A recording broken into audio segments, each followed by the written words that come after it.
Hi hello ನಮಸ್ಕಾರ, welcome back to my YouTube channel. ಯಾರು ನನ್ನ ಚಾನಲ್ನ ಸಬ್ಸ್ಕ್ರೈಬ್ ಆಗಿದ್ದಾರೆ ಎಲ್ಲರಿಗೂ ಥ್ಯಾಂಕ್ ಯು. ಹಾಗೆ ಹೊಸದಾಗಿ ಯಾರು ಚಾನಲ್ ನೋಡಿ ದಯವಿಟ್ಟು ಸಬ್ಸ್ಕ್ರೈಬ್ ಮಾಡಿ. ಸೊ ನಾನಂತೂ ಇವತ್ತು ಈರುಳ್ಳಿ ಮಸಾಲ ರೈಸ್ ಮಾಡೋದು ಹೇಗೆ ಅಂತ ನಾನು ತಿಳಿಸ್ಕೊಡ್ತಿದ್ದೀನಿ. ಸೊ ನಾನು ಇವಾಗ ಮಸಾಲೆಗೆ ಒಂದು 7ರಿಂದ 8 ಲವಂಗ ತೊಗೊಂಡಿದ್ದೀನಿ. ಹಾಗೆ ಒಂದು 4 ಪೀಸ್ ಚಕ್ಕೆ ತೊಗೊಂಡಿದ್ದೀನಿ, ಬೆಳ್ಳುಳ್ಳಿ ತೊಗೊಂಡಿದ್ದೀನಿ, ಶುಂಠಿ ತೊಗೊಂಡಿದ್ದೀನಿ, ಹಾಗೆ ಸ್ವಲ್ಪ ಕೊಬ್ಬರಿ, ಹಾಗೆ ಹಸಿಮೆಣಸಿನ್ಕಾಯಿ ತೊಗೊಂಡಿದ್ದೀನಿ. ಸೊ ನಂತರ ಒಂದು 8 ಈರುಳ್ಳಿ ತೊಗೊಂಡಿದ್ದೀನಿ, ಹಾಗೆ ಕ್ಯಾರೆಟ್ ಸ್ವಲ್ಪ ತೊಗೊಂಡಿದ್ದೀನಿ. ಸೊ ಒಂದು 3-4 ಟೊಮೆಟೊ ಹೆಚ್ಚಿಟ್ಕೊಂಡಿದ್ದೀನಿ, ಹಾಗೆ ಸೌತೆಕಾಯಿ ಹೆಚ್ಚಿಟ್ಕೊಂಡಿದ್ದೀನಿ. ಸೊ ಮೊದಲಿಗೆ ಕುಕ್ಕರ್ಗೆ ಸ್ವಲ್ಪ ಎಣ್ಣೆ, ಒಂದು 8 ಸ್ಪೂನ್ ಎಣ್ಣೆ ಹಾಕ್ಕೊಂಡ್ಬಿಟ್ಟು ಅದು ಕಾದ ನಂತರ ನಾನು ಎಲ್ಲ ಸೊ ಈರುಳ್ಳಿ, ಕ್ಯಾರೆಟು, ಹಾಗೆ ಟೊಮೆಟೊ ಮತ್ತು ಸೌತೆಕಾಯಿ ಎಲ್ಲ ತರಕಾರಿ ಒಟ್ಟಿಗೆ ಹಾಕ್ಕೊಳ್ತಿದ್ದೀನಿ. ಸೊ ಹಾಕ್ಕೊಂಬಿಟ್ಟು ನಾನು ಫ್ರೈ ಮಾಡ್ಕೊಳ್ತೀನಿ. ಕೆಲವೊಬ್ಬರು ಒಂದೊಂದಾಗಿ ಹಾಕ್ಕೊಂಡು ಫ್ರೈ ಮಾಡ್ಕೊಳ್ತಾರೆ, ಬಟ್ ನಾನು ಎಲ್ಲ ತರಕಾರಿಗಳನ್ನು ಮೊದಲೇ ಒಟ್ಟಿಗೆ ಹಾಕ್ಕೊಂಡು ಫ್ರೈ ಮಾಡ್ಕೊಳ್ತಿದ್ದೀನಿ. ಸೊ ಕುಕ್ಕರ್ ಆಗಿರೋದ್ರಿಂದ ವಿಷಲ ಹೊಡೆದ ಕೂಡ ಎಲ್ಲ ಒಟ್ಟಿಗೆ ಬೇಯುತ್ತೆ ಅನ್ನೋ ಕಾರಣಕ್ಕೆ, ಸೊ ಸ್ವಲ್ಪ ಬೇಗ ಬೇಯಲಿ ಅನ್ನೋ ಕಾರಣಕ್ಕೆ ಒಂದು ಸ್ಪೂನು ಉಪ್ಪು ಹಾಕ್ಕೊಳ್ತಿದ್ದೀನಿ. ಉಪ್ಪು ಹಾಕ್ಕೊಂಡು ನೀಟಾಗಿ ಫ್ರೈ ಮಾಡ್ಕೊಳ್ಳೋಣ. ದಯವಿಟ್ಟು ಯಾರು ಈ ಚಾನಲ್ ಇವಾಗ ನೋಡ್ತಿದ್ದೀರಾ ದಯವಿಟ್ಟು ಪ್ಲೀಸ್ ಸಬ್ಸ್ಕ್ರೈಬ್ ಮಾಡಿ, ಲೈಕ್ ಮಾಡಿ, ಶೇರ್ ಮಾಡಿ, ಹಾಗೆ ಕಮೆಂಟ್ ಮಾಡಿ. ಪ್ಲೀಸ್ ಹೇಗಾಗಿದೆ ಅಟ್ಲೀಸ್ಟ್ ಒಂದು ಕಮೆಂಟ್ ಆದರೂ ಹಾಕಿ, ಪ್ಲೀಸ್ ಸಪೋರ್ಟ್ ಮಾಡಿ.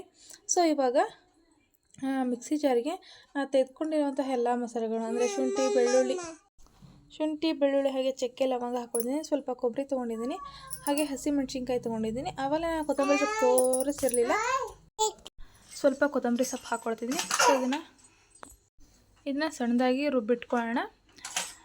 ನೋಡಿ ಇವಾಗ ರುಬ್ಬಿಟ್ಕೊಂಡಿದ್ದೀನಿ.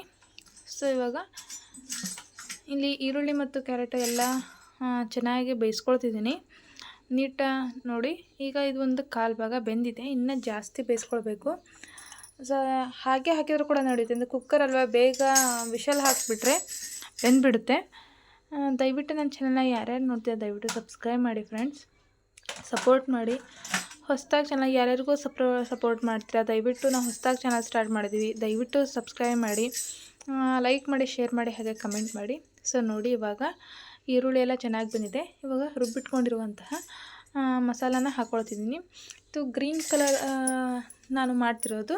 ಸೊ ರೆಡ್ ಕಲರ್ ಕೂಡ ಮಾಡ್ಕೊಳ್ಬೋದು ಖಾರ ಪುಡಿ ಹಾಕಿ, ಬಟ್ ಗ್ರೀನ್ ಕಲರ್ ಟೇಸ್ಟೇ ಬೇರೆ ಇರುತ್ತೆ, ರೆಡ್ ಕಲರ್ ಟೇಸ್ಟೇ ಬೇರೆ ಇರುತ್ತೆ ಈ ಮಸಾಲ ರೈಸ್. ಸೊ ಸ್ವಲ್ಪ ಅರಿಶಿನ ಹಾಕ್ಕೊಂಬಿಟ್ಟು, ಹಾಗೆ ಸ್ವಲ್ಪ ಗರಂ ಮಸಾಲ ಹಾಕ್ಕೊಂಡಿದ್ದೀನಿ ಅಷ್ಟೇ. ಸೊ ಹಾಕ್ಕೊಂಬಿಟ್ಟು ನೀಟಾಗಿ ಒಂದು 5 ಮಿನಿಟ್ಸ್ ಇದನ್ನು ಕೂಡ, ಅಂದರೆ ಹಸಿದು ಹಾಕ್ಕೊಂಡಿರೋದೆಲ್ಲ ಹಸಿ ಸ್ಮೆಲ್ಲೆಲ್ಲ ಹೋಗೋ ಹಾಗೆ ನೀಟಾಗಿ ಇದನ್ನು ಫ್ರೈ ಮಾಡ್ಕೊಳ್ಬೇಕು. ಒಂದು 2 ಮಿನಿಟ್ಸು ನಾನು ಹೈ ಫ್ಲೇಮ್ ಇಟ್ಕೊಂಡು ನೀಟಾಗಿ ಫ್ರೈ ಮಾಡ್ಕೊಳ್ತೀನಿ. ಆವಾಗ ಸ್ಪೂನ್ ತಗೊಂಡು ನೀಟಾಗಿ ಮಿಕ್ಸ್ ಮಾಡ್ಕೊಳ್ತಿರ್ಬೇಕು, ಯಾಕಂದರೆ ಎಲ್ಲ ಮಿಕ್ಸಿ ಮಾಡೋರದೆಲ್ಲ ಕೆಳಗೆ ಹಿಡ್ಕೊಂಡ್ಬಿಡುತ್ತೆ. ಸೊ ಇವಾಗಿಲ್ಲಿ ನಾನು 2 ಲೋಟ ಅಕ್ಕಿ ತೊಗೊಂಡಿದ್ದೀನಿ. ಸೊ ಅದಕ್ಕೆ 4 ಲೋಟ ನೀರು ಹಾಕ್ಕೊಳ್ತಿದ್ದೀನಿ. ಡಿಪೆಂಡ್ಸ್ ಅಪಾನ್ ನೀವೆಷ್ಟು ತೊಗೊಳ್ತೀರ ಅಕ್ಕಿನ, ಅದು ಡಬಲ್ ನೀರು ಹಾಕ್ಕೊಳ್ಬೇಕಾಗುತ್ತೆ. ಸೊ ನೋಡಿ ನೀರನ್ನು ಆವಾಗಲೇ ಕಾಯಿಸಿ ಸ್ವಲ್ಪ ಇಟ್ಕೊಂಡಿದ್ದೆ. ಸೊ ಇವಾಗ ಅಕ್ಕಿ ಹಾಕ್ಕೊಳ್ತಿದ್ದೀನಿ.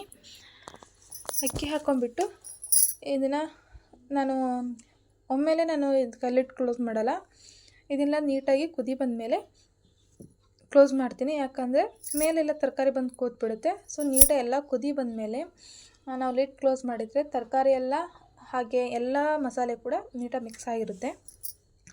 ನೋಡಿ ಎಲ್ಲ ಕುದಿ ಬಂದಿದೆ. ನಾನು ಲಿಡ್ ಕ್ಲೋಸ್ ಮಾಡಿ ಪಲಾವ್ ಎಲ್ಲ ರೆಡಿಯಾಗಿದೆ, ಬಟ್ ವೀಡಿಯೋ ಮಾಡೋದು ಮರೆತುಬಿಟ್ಟೆ. ಸೊ ಫೈನಲಿ ಈ ರೀತಿ ಆಗಿದೆ ಅಂತ ನಾನು ಇಲ್ಲಿ ಡೆಕೋರೇಟ್ ಮಾಡಿ ತೋರಿಸಿದ್ದೀನಿ. ದಯವಿಟ್ಟು ನನ್ನ ಚಾನಲ್ ಯಾರು ಸಬ್ಸ್ಕ್ರೈಬ್ ಮಾಡೋದು ದಯವಿಟ್ಟು ಸಬ್ಸ್ಕ್ರೈಬ್ ಮಾಡಿ, ಪ್ಲೀಸ್ ಲೈಕ್ ಮಾಡಿ, ಶೇರ್ ಮಾಡಿ, ಹಾಗೆ ಕಮೆಂಟ್ ಮಾಡಿ, ಸಪೋರ್ಟ್ ಮಾಡಿ ಫ್ರೆಂಡ್ಸ್, ಪ್ಲೀಸ್. Thank you.